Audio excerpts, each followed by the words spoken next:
the book in question today, one that I've been hoping that we'd get a chance to talk about, is this flippin' thing. This is called Environment and Art in Catholic Worship. The particular version that we're seeing online here, and again, I've linked it below, so if you want to kind of take a look, then you're more than welcome. This comes from 1978. So here we go. We got this nice chair here in a corner, I guess, and it says, to identify liturgy as an important personal communal religious experience is to see the virtue of simplicity and commonness. You can see the emphasis of commonness. This looks like just a room in any random house, but it's a random picture of a chair. So I guess this is supposed to invoke liturgy. And look at these doors. I've seen these in churches, man. They must have filmed this in Los Angeles or shot this in Los Angeles. But apparently this is invoking simplicity and commonness. So if you do not feel closer to the God of the universe by looking at this stuff, there's something wrong with you, you rad trad. Here we have a processional cross, and it's being seated next to these very, very nice 1970s chairs that look like they're out of the cathedral in Los Angeles. Oh, and here we go. This is our first example of a church. This is what a church should look like. Look at this modernist bell tower. I'm sorry. Look at this contemporary bell tower. And I guess this is the entrance. Your guess is as good as mine. But I love the blurb here. Quality is perceived only by contemplation, by standing back from things and really trying to see them, trying to let them speak to the beholder. What is that? What does that? I'm not a dumb guy, but what does that mean? Quality is perceived only by contemplation, by standing back from things and really trying to see them, trying to let them speak to the beholder. Beauty is in the eye of the beholder. So this is quality. This is the example of quality that they're using. If you look at this and think this is a really ugly church exterior, there's something wrong with you. There's nothing wrong with the quality. Take it all in, guys. This is the springtime of the new evangelization. This is what the people want. I don't know what I'm looking at here. I think this is a candle on a shelf. Oh, is this a tabernacle? Is this the red lamp? Is a red candle, sorry. And then is this a tabernacle? Is this anyway, let's see what it says. Contemplation sees the hand stamp of the artist, the honesty and care that went into an object's making, the pleasing form and color and texture. And of course, because this is in black and white, it's ironic that you can't see any color and it's hard to deduce texture. Contemplation sees the hand. It doesn't, these are liberal word salads, right? This is the same kind of writing that you see in all those trash articles and in documents that come out of the Vatican, where it's just doesn't say anything. Contemplation sees the hand stamp of the artist, the honesty and care that went into an object's making. Contemplation of the pleasing form and color and texture. Well, what if it's not a pleasing form? Chat, you let me know. Is this a pleasing form? Does this get us closer or farther to God? Your guess is as good as mine. Here we go. So this is what a church should look like. Look how bare bones it is. So did you want a high altar? Did you want altar rails? It's nice that they have pews at least, but there's no restrictions between the congregation and what goes on the altar. This presumably is the altar. Notice how it's off to the right-hand side a little bit, but look what's in the center, the presider's chair, because the most important person isn't Christ. It's going to be us. Again, it's become very man-centric. So if you miss your side altars, if you miss your statues of St. Joseph and Our Lady of the Angels and of the Saints, again, stop being such a stop being such a trad. And so here's another example. So we see here, one should be able to sense something special in everything that is seen and heard. Touched. Touched is put in a different font. 70s, don't do it. You're the reason we're in this mess. And smelled and tasted in liturgy. Oh, Lord. Something special. It's like Christmas morning for like a Hallmark movie. And here we have two priests, it looks like, around the Bugnini box. And it looks like the bishop is in the back there. So cool. Maybe that's Paul VI himself, actually. What is this, 78? John Paul might have just become Pope at that time. These are chairs. So again, that's all I got to say about that. Oh, look, this is our first shot of a minimal, but maybe a kind of decent church. It could be more ornate, but the altar, there's the, you know what I just realized? In these other pictures inside the sanctuary, we have not seen one crucifix. This is a cross, a processional cross. I've not seen a crucifix on the back wall. Certainly no high altar, but this is the first time. I think maybe this could be an intact high altar still, but it's hard to tell in this picture. But of course, I think that the statue of Saint Joseph is still there on the right. So presumably Our Lady is there on the left. So churches were not being built very pretty at this time, and they hadn't been built pretty for a little bit of time since the 70s. So even down in the 50s, a lot of churches were pretty minimal and not terribly pleasing to the eye. But this is a little bit better. However, look what they say here. The location of the altar will be central in any Eucharistic celebration, but this does not mean it must be spatially in the center or on a central axis. So look at this image again, friends. This is image 9. This is a centered altar, right? We look like it at any traditional church. The pews on the left and the right. We're going straight down the middle there. And apparently 10 is after renovation. So let's see what happened in the 70s here when they decided to renovate what is a not necessarily ornate, but nonetheless, I think a space that's very pleasing for Catholic worship. This is actually very sad. Pretty sanguine about this whole thing. I'm kind of memey about this whole thing. This is actually very sad. For those you've seen, let's go again. This is the before, and this is the after. They took away the crucifix. They took away the high altar. They put a Bugnini box kind of here. They wrecked it. They completely wrecked it. The tabernacle, look at this. The tabernacle is in a squat box off to the right-hand side. The presider's chair, and an ugly presider's chair at that, is right there dead in the center. And next to it is the processional cross. So once more, I want you to remember that when there are people in your lives who criticize trads, why are you guys mad or sad or angry or distressed or in a fighty mood about restoring what churches look like? This is what happens because we started out with this, and this is what they gave you. So when people try to get around what did the reformers actually mean, they'll stick on the doctrines of Vatican II because they're ambiguous, but maybe they can be interpreted rightly. This is the kind of stuff that had crept in, certainly to the church, and especially here in America. That's terrible. I don't know where this is, but that's just absolutely terrible. And here's another shot of it. Okay, so let's go back just one more time. This is what it looked like before. Not as ornate, but nonetheless, righted for Catholic worship. And this is what it is now. It is uglier or about in par with what I think the altar looks like at the cathedral in Los Angeles. It's man-centric. Look at how the pews look now. Look at how the ambo. There is no reflection of the divine in any of this. That's very sad to see. There's just isn't. If you told me what kind of church this was, what denomination it was, I couldn't tell you. I'd probably tell you it was a more modern sort of Protestantism, like Universalist. That's what I'd probably say. Universalist with a slight Christian sensibility. But I want to read this. Liturgy flourishes in a climate of hospitality, a situation in which people are comfortable with one another, a space in which people are seated in view of one another, as well as the focal points of the right.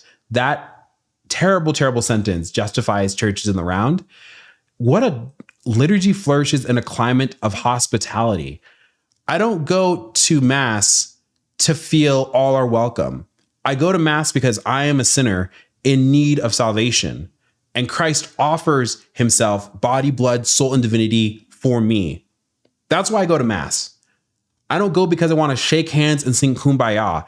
It's nice to be connected with the others in the congregation, but that's not primarily why we have the Mass.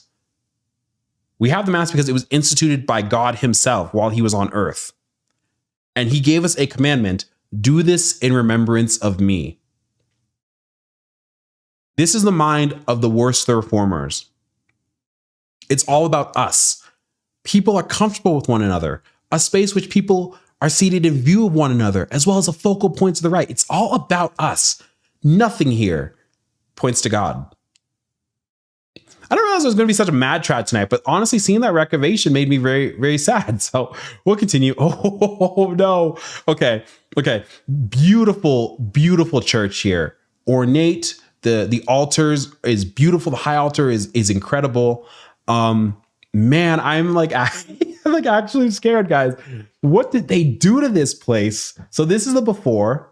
So this is what this place is, I would say, perfect for Catholic worship. This tells you everything you need to know. I could tell you the denomination. I can tell you the seriousness in which we take the holy sacrifice of the Mass. I can tell you the importance of aesthetics and architectural design that went into this place, even down to lighting. I know it's hard to see, but I love these little chandeliers that are on the side of each of these pillars. Okay, so here we go. I want to read the blurb first. In the renovation of spaces built in a former period, there is no substitute for ecclesiology that is both ancient and modern in the fullest sense. Uh-oh. All right, this is before renovation. Take a good look. And here's after.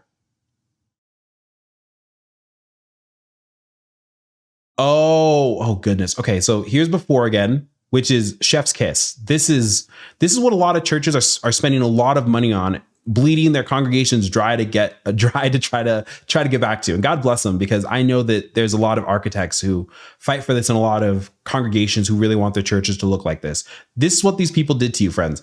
How ornate it was. Look how stripped away it is. They took away the chandeliers. Thank God. It looks like this on the right is to Jesus' Sacred Heart, which is good. Hard to tell what's on the left-hand side. But what they've done is they've kept the high altar. They have completely, oh Lord, in the before, beautiful, again, ornate, very well decorated, very beautifully painted. The lighting is so great. Maybe the lighting is just wrong with this one, but obviously there's no more upper lighting here for the very top of the high altar. What you can see though is that they've put the presider's chair smack dab in the middle of where the high altar is. They put it smack dab right there. And out a little bit from this thing is now the Bugnini box. The presider's chair is covering up where the tabernacle would have been seen. I don't know here where the tabernacle is. The ambo, of course, here on the left-hand side. The box, I know it's an altar. I know people are going to be like, Jordan, you're being so sacrilegious. Like the bones of saints are in altars, even if they're freestanding altars. Yeah, I know, but I think God's going to understand on this one.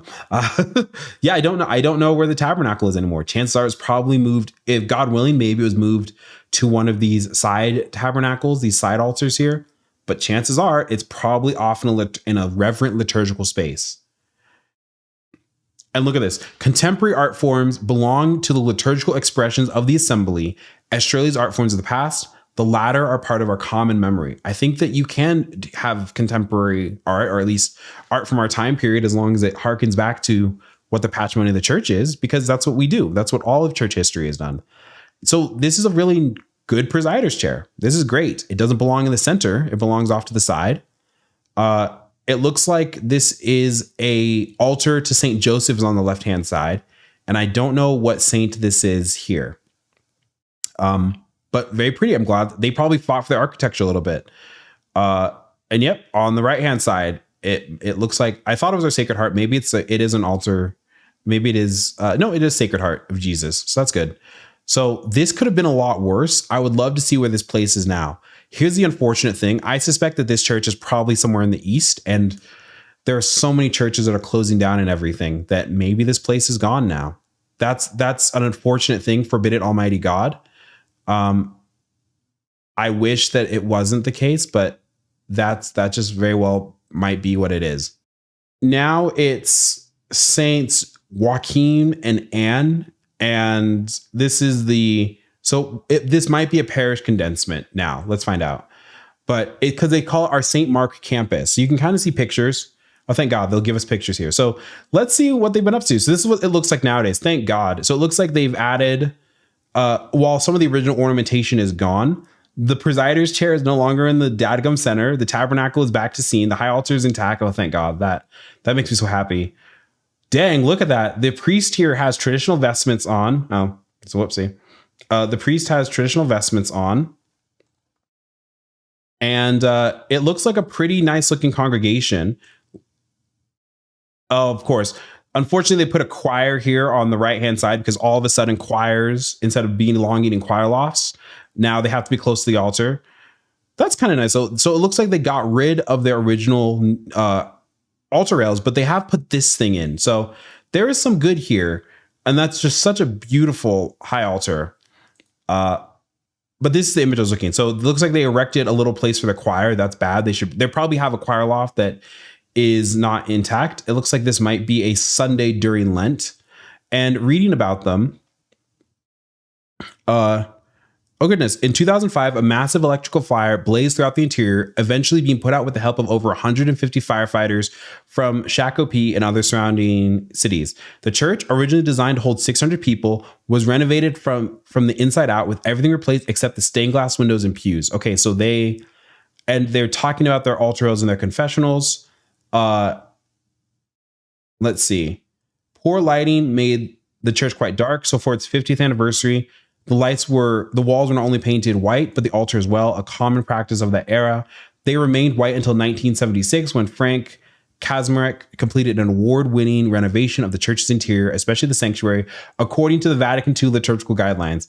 At the time, the altars were completely dismantled, carefully stripped of their paint, and restored to their original glory. So maybe he did some good, maybe he didn't. But I love how involved this is. So this is good to know. All's well that ends well, except for the fact that I think that this is part of a connected conglomeration of parishes, because this is now under the parish of Saints Joaquin and Anne. So again, we've hemorrhaged so many Catholics that, especially in the East, we have to start truncating parishes. And that's very, very sad. But I'm happy to hear that it's still going strong. It looks like for Sundays, it's 3 parishes, looks like. So St. Mary's, one in Marystown, and then St. Mark's will have a 10 o'clock mass that's live streamed. And then there's a Spanish mass and also a 5 o'clock. So the St. Mark campus is still going really strong. That's good to see. That makes me happy. So we won't spend too much time. This is a church of St. John the Evangelist in Hopkins, Minnesota. So the building or cover enclosing the architectural space is a shelter or skin for liturgical action. No, okay. It's integrity, simplicity, and beauty. Is this integrity, simplicity, and beauty? Goodness gracious. Its physical location and the landscape should take into account the neighborhood, city, and area which it was being built. Do the people of Minnesota deserve a church like this? Are y'all just messing up in Minnesota? This will be our last one, guys. There's plenty more images to go through, but I want to just kind of type in this one just for kicks and giggles. St. John the Evangelist in Hopkins, Minnesota. That's it now. That's the inside. So they have a crucifix in the back. That's nice. I'm, of course, not ratting on the people who really fight to keep their churches going. I very much love people who stayed through the reclamations and really tried to raise their families right in the faith. It's not a criticism of their faith at all. Your rewards will be great in heaven, but it's just a recognition that these reformers set off these terrible ticking time bombs, and now we are all paying for it. And that's what it looked like before. You can see a baptism pool, and the slats are still there. See, that's what these are. So that's kind of interesting. So guys, we'll definitely have to do an episode where we just kind of look at the before and after and see where are they now for all these churches. But we'll get to this too.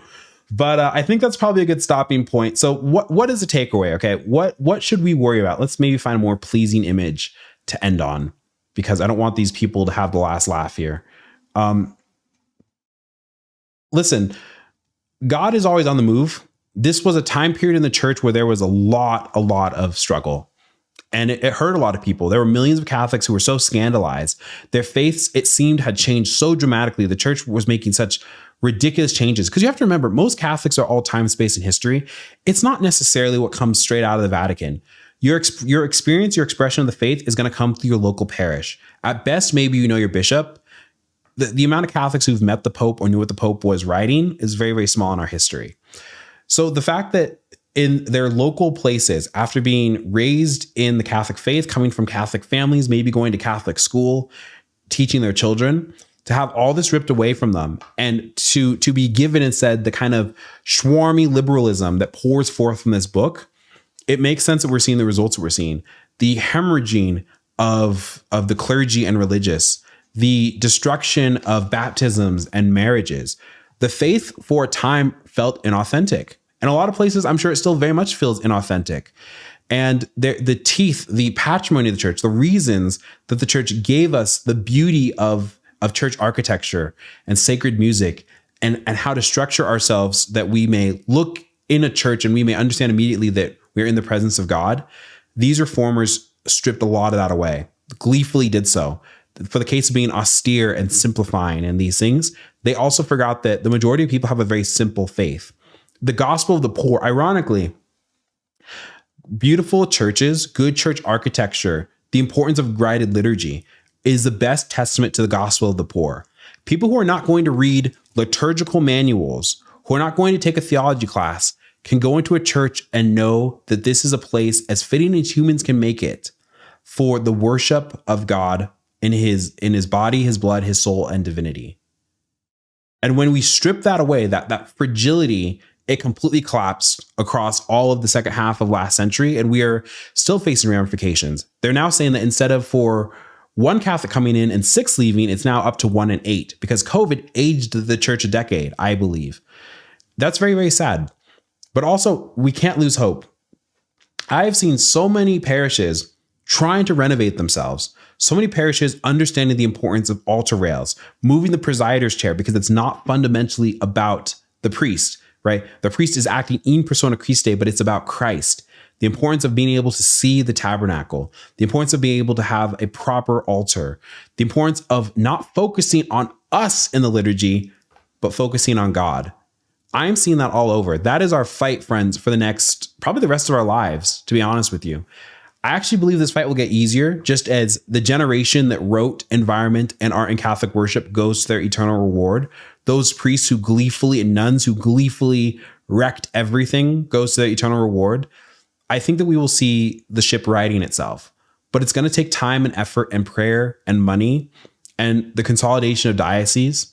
So we have to be prepared for that fight. We have to really be prepared to not let the reformers, the worst of the reformers, win.